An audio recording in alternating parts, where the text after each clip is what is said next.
Assalamualaikum warahmatullahi wabarakatuh.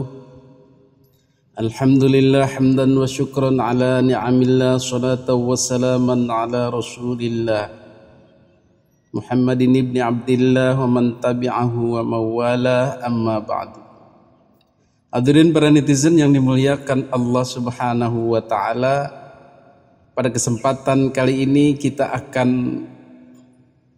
menyimak bagaimana Kiai Haji Imaduddin Utsman Al-Bantani mengomentari atau membantah atau mematahkan hujah-hujah daripada Rabithah Alawiyah. Sebagaimana kita ketahui, Rabithah Alawiyah menerbitkan sebuah buku yang berisi bantahan terhadap Kiai Haji Imaduddin Utsman Al-Bantani. Jadi buku ini bisa dikatakan sebagai antitesis terhadap tesisnya Kiai Haji Imaduddin sebenarnya, tetapi masih malu-malu untuk mengalamatkannya langsung kepada Kiai Haji Imaduddin. Alih-alih memberi judul membantah, buku ini adalah menjelaskan kepada umat. Jadi dia menghindari konflik sebenarnya, atau tidak menganggap kepada Kiai Haji Imaduddin Utsman Al-Bantani. Dan memang dilihat dari isinya, ini bukanlah bantahan terhadap poin-poin Kiai Haji Imaduddin, tetapi lebih ke poin-poin bicara sendiri menurut Kiai Haji Imaduddin. Jadi buku ini sudah dipelajari oleh Kiai Haji Imaduddin, dan memang buku ini tidak menjawab apapun dari tesis itu. Jadi buku ini memang ditujukan khusus untuk masyarakat, terutama para mukibin. Jadi seolah-olah tidak ada bantahan atau orang meragukan nasabnya itu. Padahal menurut Kiai Haji Imaduddin, nasabnya itu sudah mendekati jurang takdir yang tidak dapat dihindari. Yaitu nasab mereka adalah nasabun batilun maudhu'un mardudun munqati'un. Nasabnya batil, palsu, tertolak dan terputus. Baik, kita simak bagaimana tanggapan Kiai Haji Imaduddin terhadap buku Rabithah Alawiyah itu. Bab pertama berjudul Bersambungnya Keturunan Rasulullah Sampai Hari Kiamat. Menurut Kiai Haji Imaduddin memang betul keturunan Rasul akan terus ada sampai hari kiamat. Tapi yang asli, bukan yang palsu seperti Ba'alwi. Nasab palsu hanya akan mencoreng yang asli. Karena apa? Karena KW. Jelas kualitas beda, perangi beda, akhlak beda, sopan santun beda, tidak sama dengan leluhurnya. Betul? Sampai sekarang pun masih begitu. Sifat-sifat gen itu akan menurun. Justru kalau kita membiarkan mereka yang bukan keturunan Nabi itu bebas mengaku-ngaku, maka sifat-sifat buruk ini, gen-gen buruk yang dari leluhur aslinya ini akan mencoreng nama Nabi, mencoreng, mempermalukan Kangjeng Nabi Muhammad Sallallahu Alaihi Wasallam. Kemudian bab yang kedua berbicara tentang keutamaan Ahlul Bait. Jadi menurut Kiai Haji Imaduddin ini lucu. Kenapa mereka bicara Ahlul Bait, bukan bicara tentang nasab mereka itu yang meragukan itu. Jadi seolah-olah kalau bicara Ahlul Bait itu berarti Ba'alwi. Ini juga pengaburan. Ini juga sudah dibahas oleh Bang Haji Roma Irama tentang klaim Ba'alwi kepada ayat-ayat Al-Quran yang bicara Ahlul Bait. Padahal Ahlul Bait itu tidak mencakup mereka. Apalagi nasabnya tidak nyambung. Itu sangat-sangat klaim yang ngawur. Kemudian bab ketiga tentang sikap seorang Ahlul Bait. Jadi masih bicara Ahlul Bait itu mereka. Sikap kita sebagai Ahlul Bait ini harus begini. Padahal mereka bukan Ahlul Bait. Tetapi inilah doktrin yang sejak dulu diajar-ajarkan kepada keluarga besar Ba'alwi, bahwa kita ini keluarga Nabi Ahlul Bait. Jadi ini kesesatan ini. Sudah enggak nyambung kepada Kangjeng Nabi, maka Ahlul Bait juga diklaim sebagai mereka. Maka ayat-ayat dan hadis-hadis tentang Ahlul Bait milik mereka. Enak emen. Kemudian bab keempat menerangkan sekilas tentang Imam Ahmad bin Isa al-Muhajir. Ini juga klaim. Karena di situ ada kata-kata al-Muhajir. Dari mana al-Muhajir? Al-Muhajir itu karangan mereka. Jabatan atau gelar tambahan yang diberikan oleh mereka untuk menguatkan bahwa Ahmad bin Isa itu hijrah. Hajaro yuhajiru fahuwal muhajir, orang yang hijrah ke Yaman. Jadi karena di narasi-narasi sebelumnya keluarga besar Ba'alwi itu menyatakan Ahmad bin Isa itu hijrah, maka diberi gelar al-muhajir untuk lebih menguatkan, meyakinkan orang. Padahal gelar Ahmad bin Isa itu sebelumnya di abad-abad 3, 4, 5 itu bukan al-muhajir tapi al-abah atau an-nafat. Jadi gelar ini tambahan dan tidak direkomen oleh para ulama terdahulu. Kemudian bab kelima tentang Imam Ubaidillah bin Ahmad al-Muhajir. Nah, setelah memberikan gelar kepada Ahmad bin Isa sebagai al-Muhajir, maka ada juga Imam Ubaidillah bin Ahmad al-Muhajir.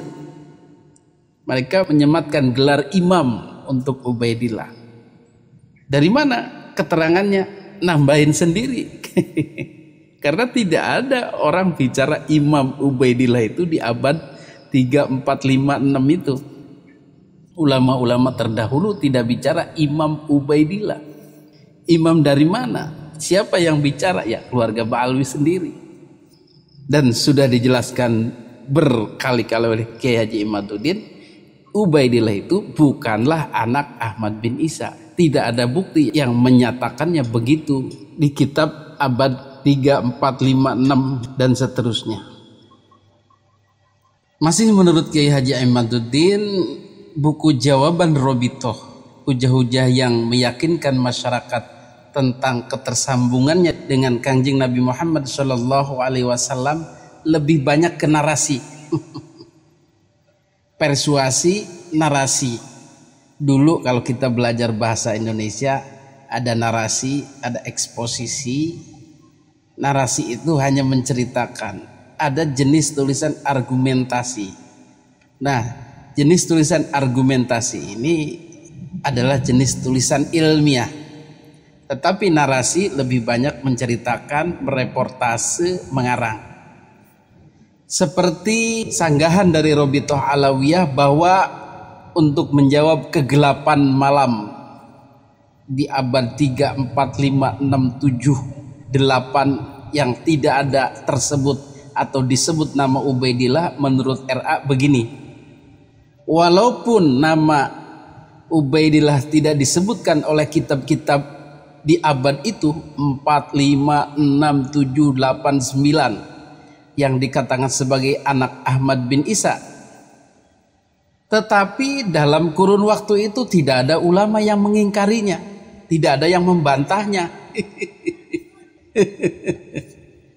Kalau kata Bapak Anhar Gonggong, diketawain aja, makanya saya ketawa.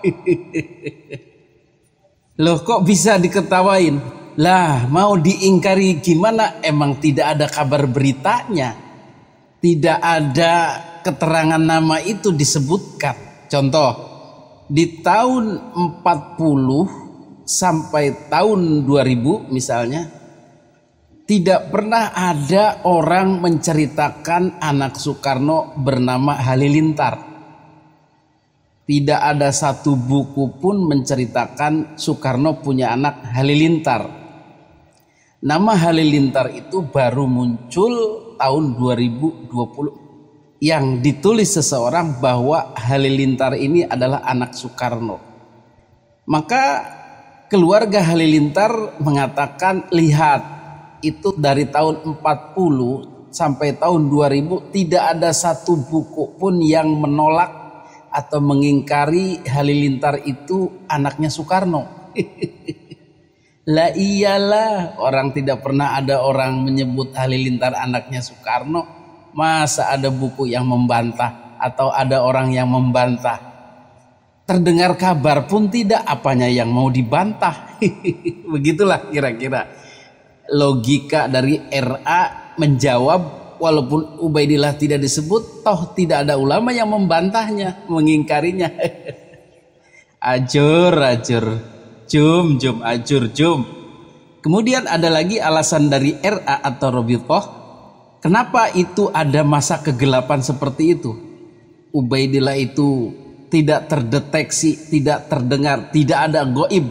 Itu menurut RA adalah maksudnya ihathah atau mencakup keseluruhan, tidak dikarang dengan ihathah atau secara keseluruhan, hanya sebagian saja. Jadi Ubaidillah tidak ikut dicatat. Itu juga tidak manuk akal, tidak masuk akal. Masa dari 4 orang 1 di ihathah tidak dimasukkan dengan maksud hanya mencatat 3 aja. Kita maunya 3 aja, yang ini nggak usah, walaupun anaknya nggak usah ditulis. Itu juga logika yang tidak masuk akal. Ya kalaupun selera penulis hanya ingin menulis 3, tetap yang 1 ditulis, cuman tidak lengkap. Mungkin dia saja, mungkin anaknya saja, tidak merambat sampai anak cucunya. Biasanya begitu. Kemudian alasan lain dari RA atau bantahan yang tidak masuk akal adalah seperti ini. Kenapa ada masa kegelapan abad 3, 4, 5, 6, 7, 8? Nama Ubaidillah sama sekali off, tidak ada.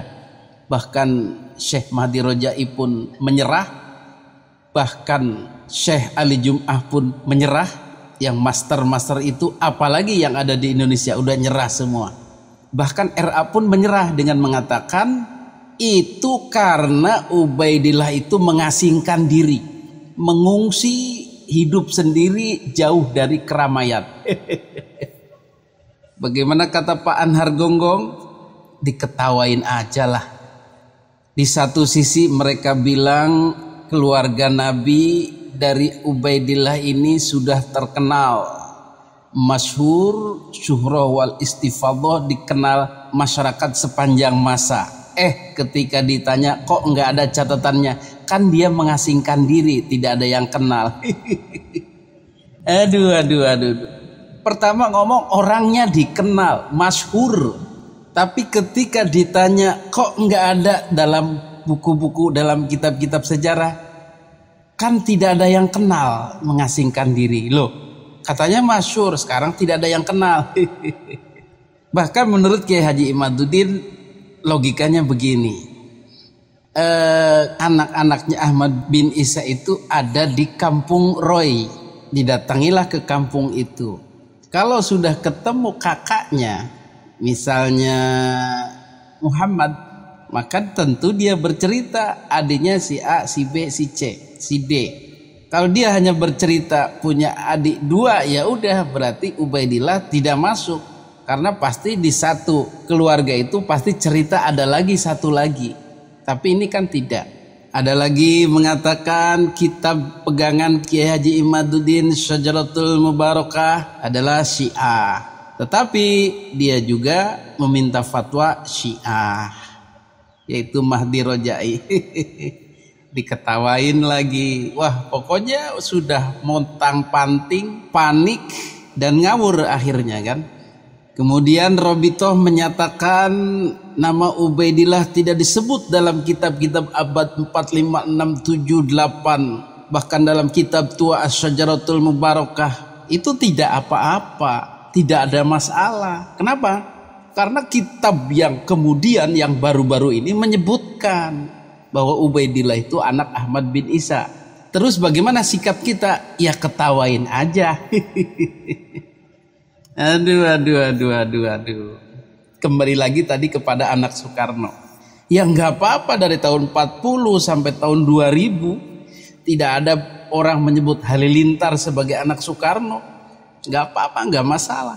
Yang penting dari tahun 2020 itu udah ada buku yang menjelaskan bahwa Halilintar itu anak Soekarno. Cukup itu aja.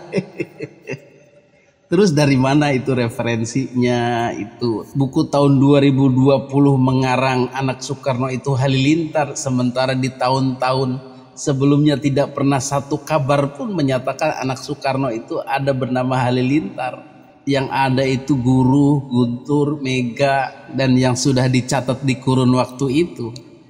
Tetapi dengan PD-nya keluarga Halilintar menyatakan tidak ada masalah, walaupun di tahun-tahun lama itu tidak dicatat, tapi tahun baru-baru ini buku-buku baru kan mencatat Halilintar itu anak Soekarno.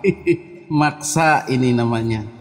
Jadi logika Robito Alawiyah yang menyatakan tidak ada masalah di kitab-kitab lama tidak ditulis, di kitab baru kan ada. Kitab apa dia pegang?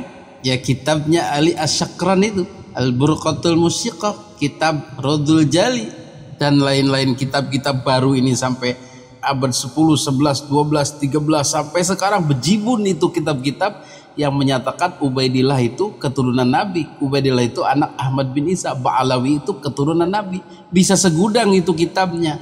Tapi itu kitab-kitab baru abad 10 dan sampai sekarang. Memang banyak tapi tidak berarti apa-apa. Kemudian Robito beralibi bahwa penambahan anak itu biasa dalam kitab nasab itu, yang tadinya 5 menjadi 7, yang tadinya 3 menjadi 5, bahkan yang tadinya tidak ada menjadi ada. Seperti Ubaidillah ini boleh dong ditambahin, itu biasa katanya dalam kitab nasab itu. Waduh, nggak bisa begitu bos, kata Ki Haji Imad. Orang-orang menambahi itu bukan sekendak hati semau gue. Ujuk-ujuk ngarang buku baru ditambahin langsung, tidak bisa begitu. Seperti tadi kita mengarang buku tahun 2020 ditambahkan nama anak Soekarno itu Halilintar semau gue, tanpa referensi, tanpa menukil kitab-kitab lama lagi. Tidak begitu. Tetap kitab-kitab nasab yang menambahkan anaknya seseorang itu ada referensinya di kitab-kitab terdahulu. Mungkin keterangannya ada 9, ada 5, ada 6. Nah itu tetap ada referensinya. Kitab-kitab lain menyatakan memang ada tambahannya. Tetapi Ubaidillah sama sekali blank. Tidak ada satu kitab pun yang mereferensi atau memberi peluang anaknya Ahmad bin Isa itu lebih dari 3, atau ada yang hilang, atau ada yang belum diketahui keterangannya, itu tidak ada.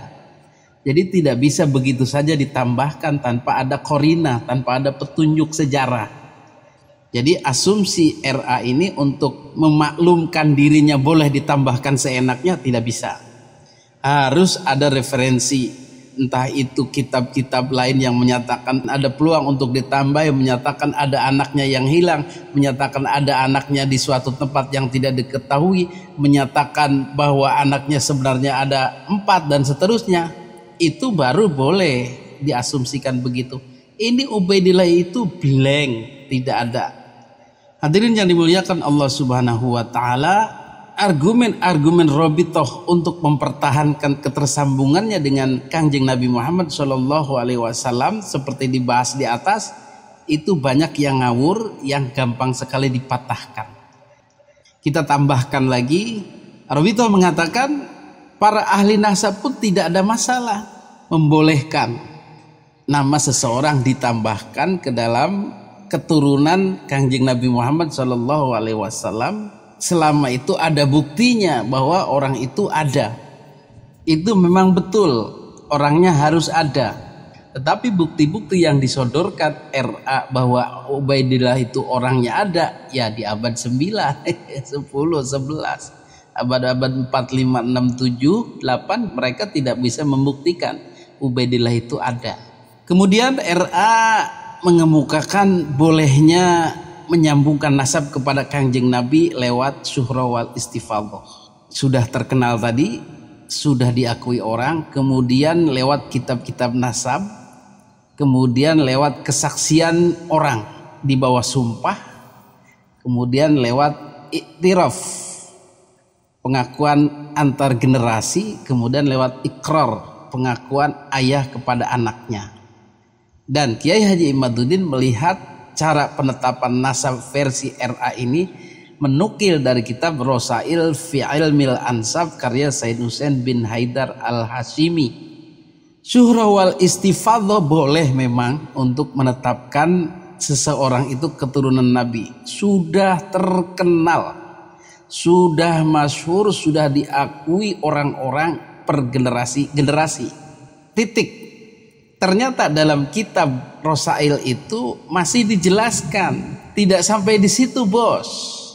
Harus ada syarat lagi, ma'a adamil mu'arid, tanpa adanya orang mengingkari, tanpa adanya bukti-bukti yang menolak syuhrah wal istifadhah itu.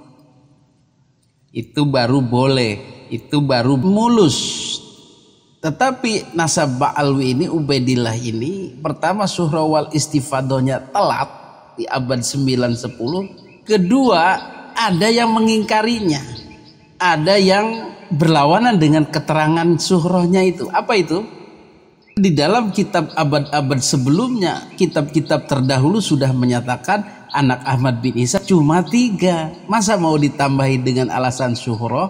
Tidak bisa.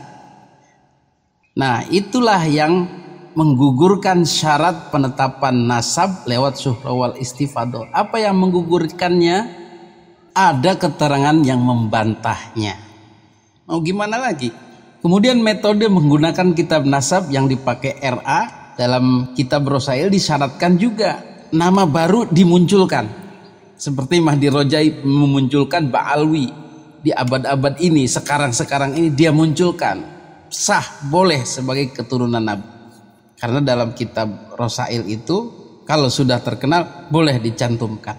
Tetapi kalau dibaca lagi kitab itu ada lagi syaratnya, alla takuna mukhalifatan lil usul. Enggak boleh melanggar kitab-kitab dulu. Enggak boleh melanggar informasi awal, informasi pokok, data primer yang sudah dikatakan dulu itu. Kembali lagi tadi kepada anak Soekarno. Ujug-ujug kita mengarang kitab tahun 2020, mencantumkanlah nama Halilintar sebagai anak Bung Karno. Kalau buku-buku lama tidak ada yang menentang, tidak ada yang menyatakan anak Bung Karno cuman Guntur, Guru, Mega dan lain-lain itu, yang 9 itu, nggak apa-apa mencantumkan nama Halilintar, tidak ada masalah. Tetapi karena sudah ada keterangan nama-nama anak Soekarno yang usul, yang informasi awal primer itu tidak ada Halilintar, maka pencantuman nama Halilintar baru ini tidak bisa diterima. Masa mau begitu saja diterima? Anak baru ini data awalnya pun tidak ada. Begitulah kenekatan Ba'alwi untuk mengakui diri mereka sebagai cucu Nabi. Jadi yang kemarin itu Mahdi Rojai itu yang diminta fatwanya oleh Ba'alwi itu metodenya ngawur itu tadi. Mahdi Rojai dengan sembrono mencantumkan klan Ba'alwi sebagai keturunan Nabi berdasarkan keterkenalan di abad 9, 10 dan seterusnya sampai sekarang. Tetapi dia tidak memperhatikan kaidah an la takuna mukhalifan lil usul. Dia tabrak aja, walaupun di abad-abad sebelumnya menyatakan Ubaidillah bukan anak Ahmad bin Isa, enggak masalah. Dia tabrak aja. Itu kan nekat namanya. Menabrak itu. Tidak ada jalan, tidak ada jalurnya, diserobot ya nabrak. Seperti tadi itu. Nekat saja, pokoknya Halilintar ini anak Bung Karno, titik. Yang nggak bisa diterima karena buku-buku yang lain banyak dikarang orang tidak ada nama Halilintar. Tapi si pengarang itu memaksakan, ya diguyuh pitik lagi itu. Kemudian Kiai Haji Imaduddin menjelaskan pula isi dari kitab Rosail fi Ilmil Ansab yang gagal dipelajari secara full oleh Ba'alwi. Salah satunya syaratnya lagi alla takuna zoniyad dilalah alal maksud.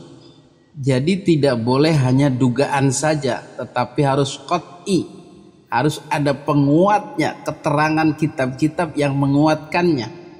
Tetapi pengisbatan Ubaidillah itu zoni, sangkaan atau dugaan saja. Oleh siapa? Oleh Habib Ali Asyakron. Jadi dia juga hanya menduga-duga. Apa bahasa dari Habib Ali Asyakron dalam kitabnya Beliau mengatakan wa qad fahimtu mimma taqaddama, dan aku mengambil kesimpulan atau memahami dari bacaan yang lewat itu di kitab lama itu bahwa kemungkinan annahu Abdullah bin Ahmad bin Isa, bahwa Ubaidillah itu adalah Abdullah. Oh iya, ternyata nama Ubaidillah pun tidak ada dalam kitab-kitab lama pun dari penelitian Habib Ali Asy-Syakran. Tidak ada nama Ubaidillah, adanya Abdullah. Nah, ini mirip-mirip nama nih. Ya udah, kemungkinan ini Abdullah ini adalah Ubaidillah karena mirip namanya. Kok ini mah Ubaid, ini mah Abad?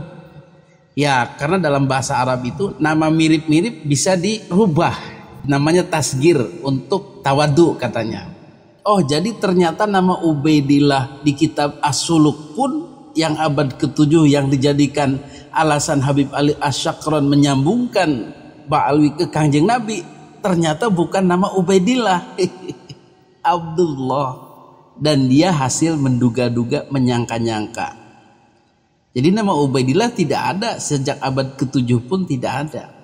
Hanya mirip, tetapi kemudian dihubung-hubungkan. Dia juga menduga-duga saja. Ini yang krusial.